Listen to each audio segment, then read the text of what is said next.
अध्याय 19।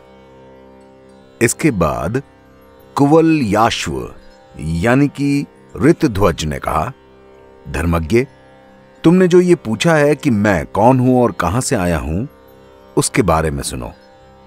मैं राजा शत्रुजित का बेटा हूं और अपनी पिता की आज्ञा से मुनियों के आश्रम की रक्षा करने के लिए महर्षि गालव के आश्रम में आया था।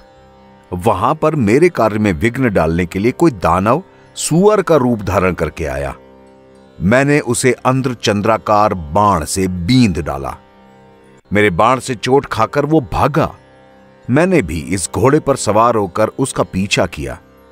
फिर सहसा वो एक गड्ढे में कूद पड़ा और मैं भी अपने घोड़े के साथ उस गड्ढे में कूदकर उसका पीछा करते हुए यहां तक आ पहुंचा।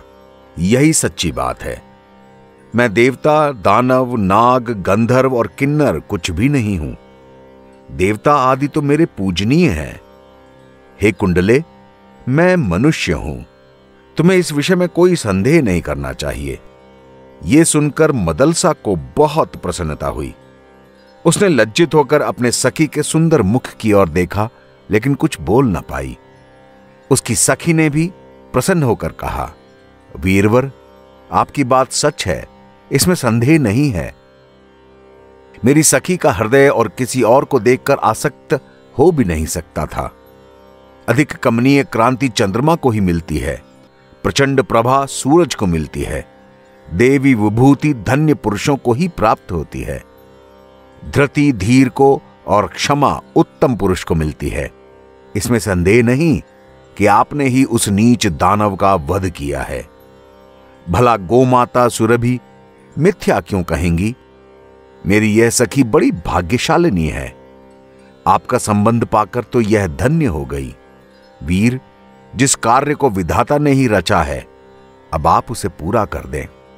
तब राजकुमार ने पूछा, कुंडले, मैं पिता के अधीन हूं। उनकी आज्ञा के बिना इस गंधर्व राजकन्या से विवाह कैसे करूं? कुंडला ने बोला, नहीं नहीं, ऐसा न कहिए। यह देव कन्या है। आपके पिता इस विवाह से अवश्य प्रसन्न होंगे। राजकुमार ने तथास्तु कहकर उसकी बात मान ली। तब कुंडला ने विवाह की सामग्री इकट्ठी की और अपने कुलगुरु तुम्बुरु का स्मरण किया। समिधा और कुशा लेकर कुलगुरु तुम्बुरु वहां प्रकट हो गए। मदालसा के प्रेम से और कुंडला का गौरव रखने के लिए उन्होंने आने में देर नहीं की। वो मंत्रों के ज्ञाता थे, इसलिए अग्नि प्रज्वलित करके उन्होंने हवन किया, मंगलाचार करके, कन्यादान करके वैवाहिक विधि संपन्न की। फिर वो तपस्या करने के लिए अपने आश्रम लौट गए। इसके बाद कुंडला ने अपने सखी से कहा, हे सुमुखी, तुम जैसी सुंदरी को राजकुमार ऋतध्वज के साथ विवाहित देखकर मेरा मनोरथ पूरा हो गया। अब मैं निश्चिंत होकर तपस्या करने, तीर्थों के जल से अपने पापों को धोने जा सकती हूं। इसके बाद जाने को उत्सुक होकर कुंडला ने बड़े विनय के साथ राजकुमार से बातचीत की। इस समय अपनी सखी के प्रति स्नेह की अधिकता से उसकी वाणी गदगद हो रही थी। उसके बाद कुंडला ने अपनी सखी को गले से लगाया और राजकुमार को प्रणाम करके दिव्य गति से अपने स्थानों को चली गई। ऋतध्वज ने भी मदालसा को अपने घोड़े पर बिठाया और पाताल लोक से निकलने की तैयारी करने लगे। ये बात दानवों को मालूम पड़ गई। उन्होंने सहसा कोलाहल मचाना आरंभ कर दिया।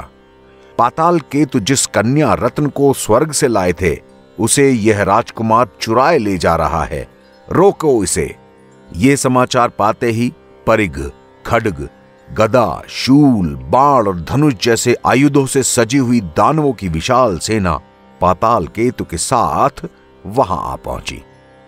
उस समय खड़ा रह कहते हुए बड़े बड़े दानवों ने राजकुमार ऋतध्वज पर बाणों और शूलों की वर्षा कर दी। राजकुमार भी बड़े पराक्रमी थे। उन्होंने हंसते हंसते बाणों का जाल सा फैला दिया और खेल खेल में ही दानवों के सारे अस्त्र शस्त्र काट डाले।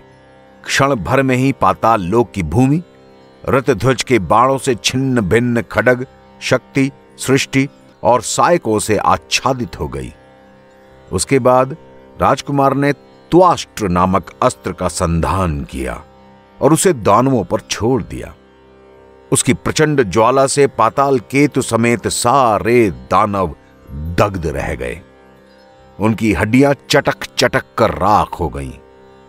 जैसे कपिल मुनि की क्रोधाग्नि में सगर पुत्र भस्म हो गए थे, उसी तरह ऋतध्वज की शराग्नि में सारे दानव जल मरे। इस तरह बड़े बड़े दानवों का वध करके राजकुमार फिर अपने अश्व पर सवार हुए और अपनी पत्नी के साथ अपने पिता के नगर लौट आए। पिता के चरणों में प्रणाम करके उन्होंने पाताल में जाने, कुंडला के दर्शन होने, मदालसा को पाने और दानवों से युद्ध की सारे समाचार पिता को कह सुनाए। यह सुनकर पिता को बहुत प्रसन्नता हुई। उन्होंने अपने बेटे को छाती से लगाकर कहा, पुत्र, तुम्हारे जैसा पुत्र और महात्मा कोई ना होगा। तुमने तो मुझे तार तार कर दिया, क्योंकि तुम्हारे द्वारा उत्तम धर्म का पालन करने से मुनियों के भय की रक्षा हुई। मेरे पूर्वजों ने अपने कुल को यश से विख्यात किया था। मैंने उस यश को फैलाया और तुमने अनुपम पराक्रम करके उसे तो और भी बढ़ा दिया। पिता ने जो यश, धन और पराक्रम पाया हो, उसे जो कम नहीं करता, वो पुत्र मध्यम श्रेणी का माना जाता है। जो अपनी शक्ति से पिता की अपेक्षा भी अधिक पराक्रम दिखाए, उसे विद्वान पुरुष कहते हैं। लेकिन जो पिता द्वारा उपार्जित धन, यश को अपने समय में घटा देता है, वो बुद्धिमान पुरुषों द्वारा अधम कहलाया जाता है। मैंने जिस तरह ब्राह्मणों की रक्षा की थी, उसी तरह तुमने भी की। लेकिन पाताल लोक की यात्रा और वहां के असुरों का विनाश, ये सब कार्य तुमने अधिक किए हैं। इसलिए तुम्हारी गणना उत्तम पुरुषों में होती है बेटा। तुम धन्य हो।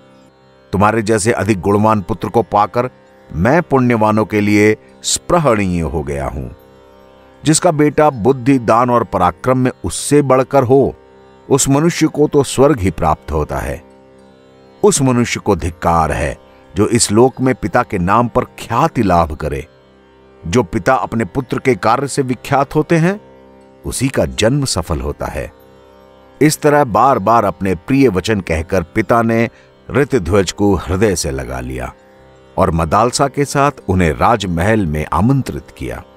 कल्याणी मदालसा प्रतिदिन उठकर सास ससुर के चरणों में प्रणाम करती और अपने पति के साथ आनंद से रहती।